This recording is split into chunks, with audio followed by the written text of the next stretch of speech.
believe it or not, there's only a week left until Shavuos.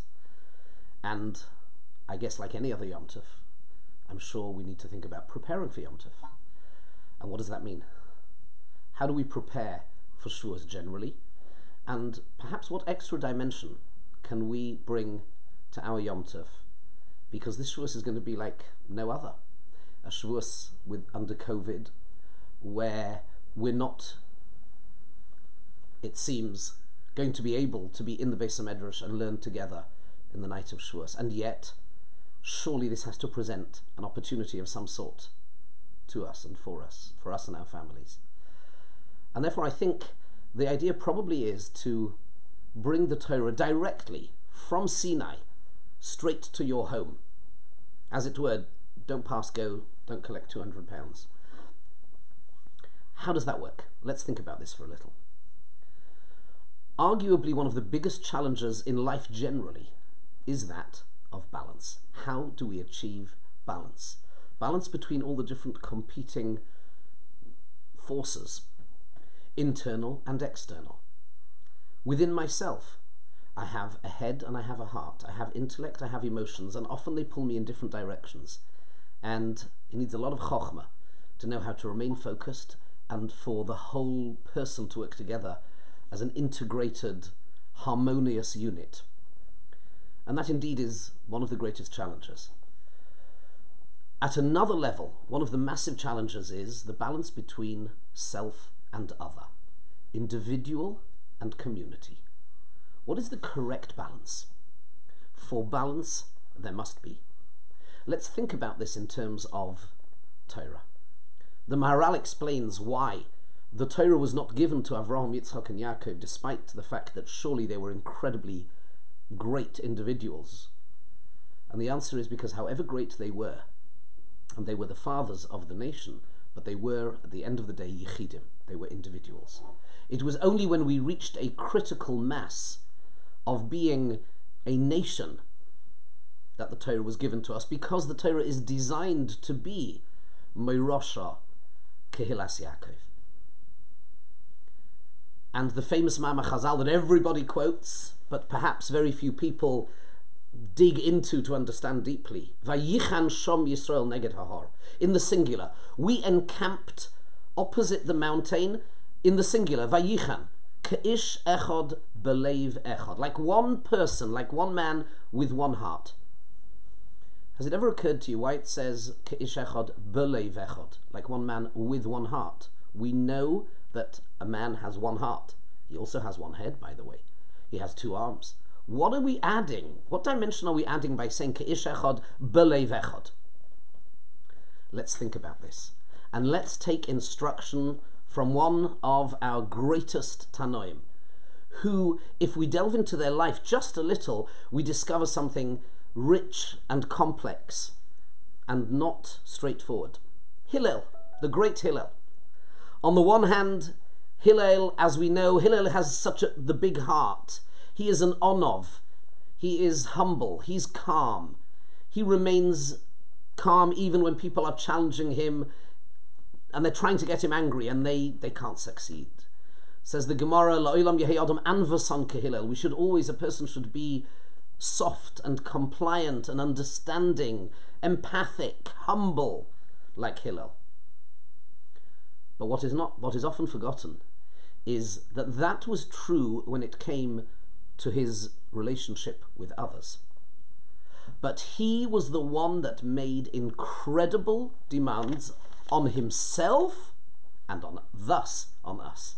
Says the Gemara in Yuma that when a person comes and stands in front of their Creator after 120 years and they are scrabbling for excuses as to why they didn't spend enough time learning Torah. And we will all try different excuses. I wasn't that clever.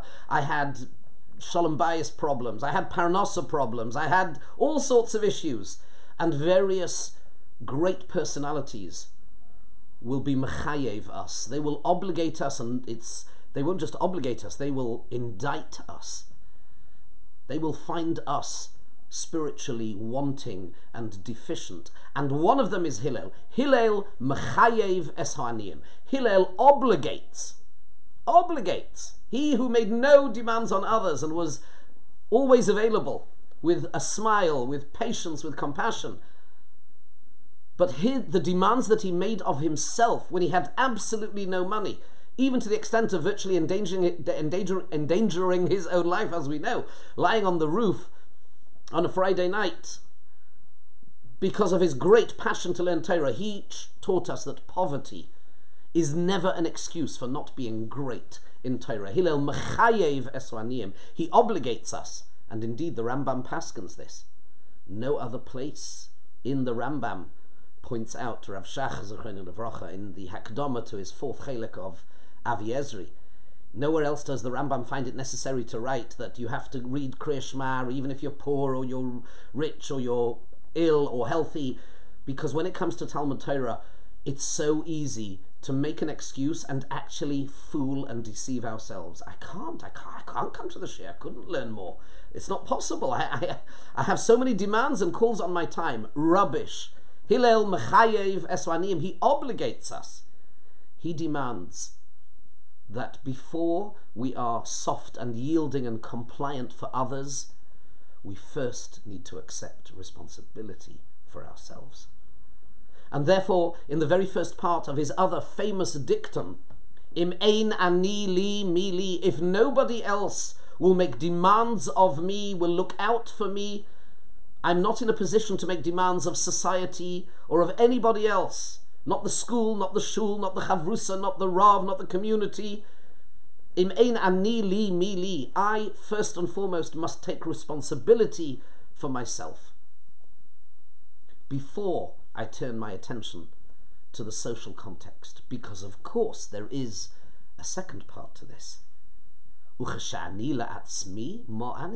If I turn into somebody that cares only about myself, albeit only about my ruchnias, mo'ani, I am nothing, I am nobody, I exist, and I have a unique and valuable contribution to make, having understood and recognized my own koichas and then using them to contribute, to self-express, to manifest within the prism of Klal Yisrael.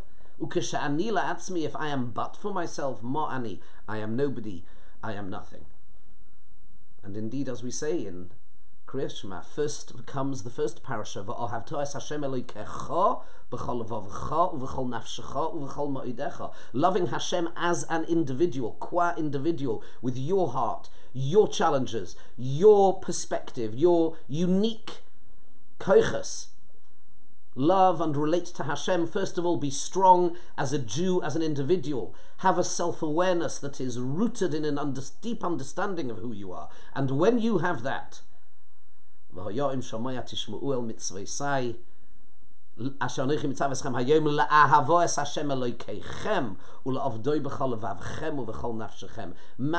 that within the context of Klal Yisrael.